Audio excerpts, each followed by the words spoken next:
The Seventh Parliament will this week establish internal structures necessary for Parliament to function. This as South Africans wait with bated breath for the announcement of the Cabinet of the Seventh Democratic Administration. Among the activities that will unfold in Parliament are the Rules Committee of the National Assembly and National Council of Provinces meetings. They also decide on the constitution of the two houses' respective committees, the formula for whips, speaking time during debates, and the number of members that will serve on a committee. Now, we'll see 58 uMkhonto weSizwe party representatives sworn in as members of Parliament today, and to discuss a couple of issues and developments around the formation of this Government of National Unity and the workings of Parliament. We're joined by Chief Research Specialist in Democracy and Citizenship at the Human Science Research Council and a Research Fellow for African Studies at the University of the Free State, Professor Joleen Steyn Kotze. Great to have you. Thanks very, very much for joining us. Thank you. So despite these preparations, tensions, demands that we're hearing about within the GNU that are carrying on unabated, particularly over the cabinet minister positions, reports indicate that negotiations between the ANC and the main opposition, the DA, have stalled, but other reports are saying they're still going well and are at an advanced stage. I'm not sure what to believe, but what needs to be done now? It's quite interesting because we keep hearing these conflicting accounts around, some cracks are starting to show, and then we hear, no, we are pushing ahead indeed with the negotiations around a Government of National Unity. And I think the critically important thing here is that the business of Parliament is continuing. We know that the rules committees are coming forward, almost the codes of conduct around how MPs are supposed to engage in this process or in the parliamentary process is being set up. But I think a key thing for me is around the cabinet announcement, because ultimately Parliament's role is one of oversight. And Parliament cannot fulfill its role if there isn't a cabinet in order for them to have some oversight over. So I think it is quite a very important conversation around constituting the cabinet, even though we see that Parliament is kind of ticking along and meeting all of those, shall we say, deadlines for constituting Parliament. So, explain to us, the average South African citizen, because we all know that Parliament does play a very crucial role in making legislation and holding the government to account. That really is the role of it. But without a cabinet in place as yet, is Parliament able to establish oversight committees that will monitor the work of the executive? I think that is quite an important element, because ultimately, once we get to those oversight committees, again, it is important for Parliament to kind of have established what is the rules of the game, what are the codes of conduct, what will the purview, so to speak, be. So I think those preparatory matters are extremely important, because it lays the foundation of how your MPs are going to engage the executive when it comes to questions of accountability.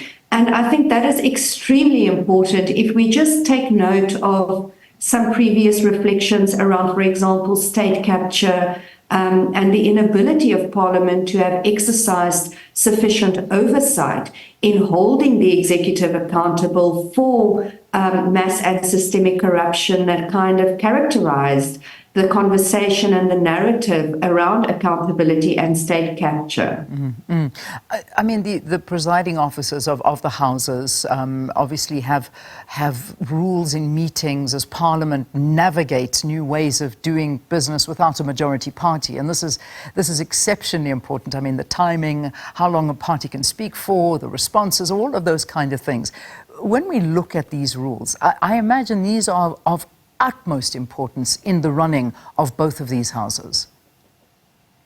No, definitely. And I think, also a critical point that you've just picked up on is the fact that we don't have a majority government. So we have essentially an elite pact where political parties who did not achieve a majority need to come together. They need to collaborate. And within that, we also cannot ignore intra-party dynamics. I think we're very much focused on the inter-party dynamics between different political actors, But we also need to look at intra-party dynamics that can potentially derail the effectiveness of how Parliament functions. So there you are starting to look at, again, internal political dynamics around positions. There may be questions of patronage, there may be questions of clientelistic ties, and all of those things can then also influence effectiveness, which in turn, broadly speaking, then can start affecting perceptions of trust as well as views of legitimacy around an important institution like Parliament. It's going to be very interesting because, I mean, we've never really seen this playing out because the ANC have had a parliamentary majority for the 30 years that we've been in democracy. And surely this is going to have a major implication to parliamentary rules that, in a way, need to be completely readjusted.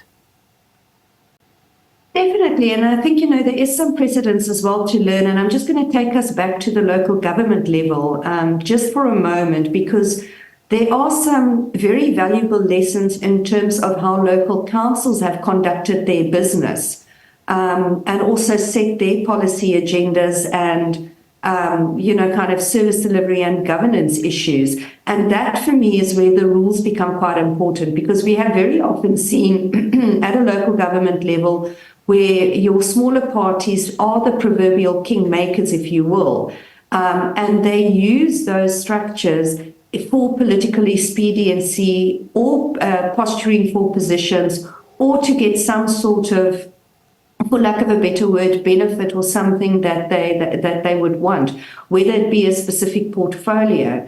And I think for me, that is the dangerous ground. That is kind of the area where political parties will need to exercise exceptional maturity and really abide by the code of conduct of what is expected of them within Parliament. You cannot have that governance instability within a national oversight and a national legislative body, because ultimately that is going to start derailing some of the critical areas that need attention, such as the economy, health provision, education, electricity, energy, big one as well. Yeah, and this is the reality, because there obviously have to be major priority actions that government need to take at this point to get South Africa out of its crisis of stagnation and decline, because that is what South Africans want. That's what they voted for. We voted for change because we feel that things are not being how they should be.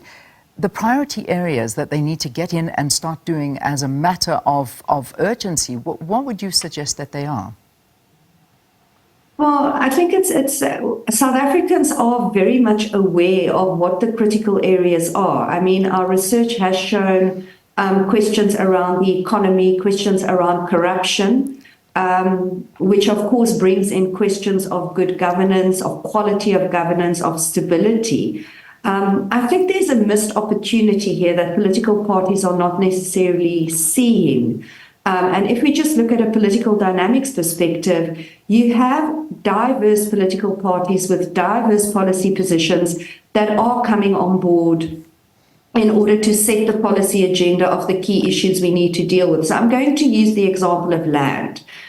We know questions of land, access to land, land redistribution is also a major issue in the country. And if you look at some of the party manifestos of, for example, the EFF, you look at the IFP, you look at the ANC, and you look at the DA, once those parties are able to get more into a collaborative space, they may find some innovative solutions. So you could, for example, bring in the IFP's proposal to do a land audit, coupled with, for example, some of the redistributive principles that some of the other parties are advocating. And I think for me, that is the missed opportunities, really to look at policy innovation. How can we bring together what we all have into this collective pot and see how we can set our policy agenda and how we're going to deal with those issues over the next 5 years. So all of these discussions are happening in the backgrounds while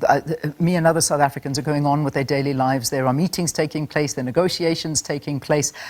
There are letters being written. I mean, the letter from DA's Helen Zille to the ANC describing it as outlandish and outrageous on their demands, wanting a deputy president post, 11 ministries, deputy minister posts, review tenders, selecting new director general. Those are just a couple of the things that are being spoken about. It hasn't been disputed by the DA, so we take that this is a verified letter that's been written. So getting to my question, so we see the GNU, it's come together to elect unanimously a national leader in Cyril Ramaphosa, who's our president, and they've started filtering this through the provinces as well.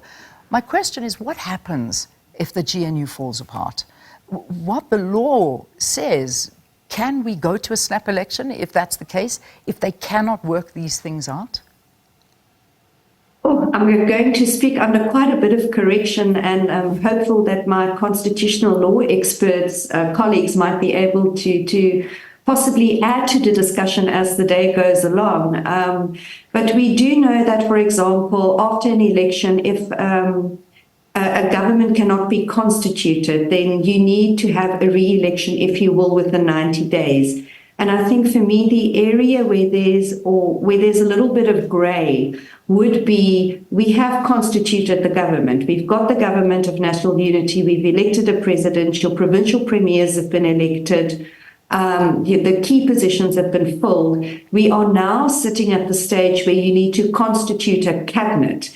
And that is where I think all of those letters and discussions and demands and, we want this and this and this and this to happen. For me, the bigger question around that is, again, it goes down to political behavior, political elite values, habits, ways of engaging one another, if you will, is that if I cannot get what I want, then I'm going to threaten the stability of what we are calling now the government of national unity. And I think that is a position political parties need to move away from. Yeah. What we actually need right now in constituting the cabinet, the executive, for the policy position is politics of compromise and politics of collaboration, and not necessarily an antagonistic politics of demanding. Yeah. And almost proverbially, I want to use the word holding hostage, because again, we have seen that at a local government level where political parties are able to hold councils hostage, in inverted commas, in order to get what they want, at the cost of the public good and the policy interventions needed to facilitate social and economic development. Yeah, I love that analogy, and I can't help but also put analogies in my head of saying, like, okay, I hold the key to open that door, but you need to give me my demands before I give you this key. So everybody's got a little power play going on here. So I love that analogy that you're giving. But let's just, again, let me ask you this. If political parties failed to find this common ground, can the ANC afford to go it alone and opt to run sort of like a minority government? That's kind of what we're asking as a question of the day today. The short answer is yes, but then also no, as it is in everything politics, I suppose.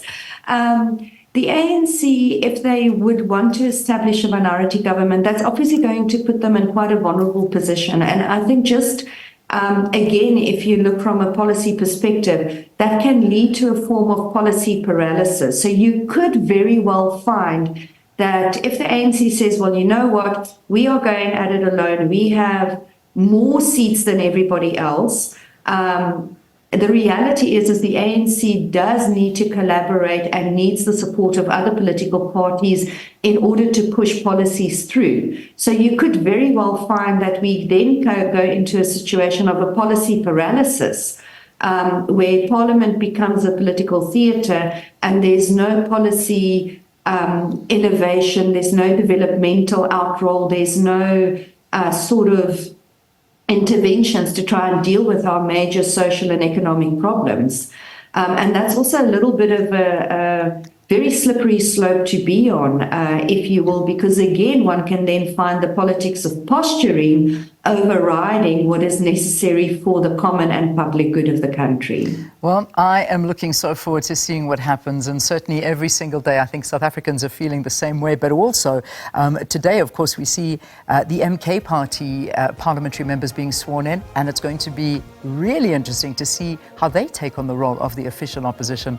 Of course, we've also got those parties that have come together for those progressive parties. I think that's what they're calling themselves, with the EFF and other parties. So this is going to be a very interesting 5 years. Prof, thanks. Thanks so much for your input into what's going on behind the scenes in the National Assembly and the working of Parliament. Professor Joleen Steyn Kotze, Chief Research Specialist in Democracy and Citizenship at the Human Science Research Council.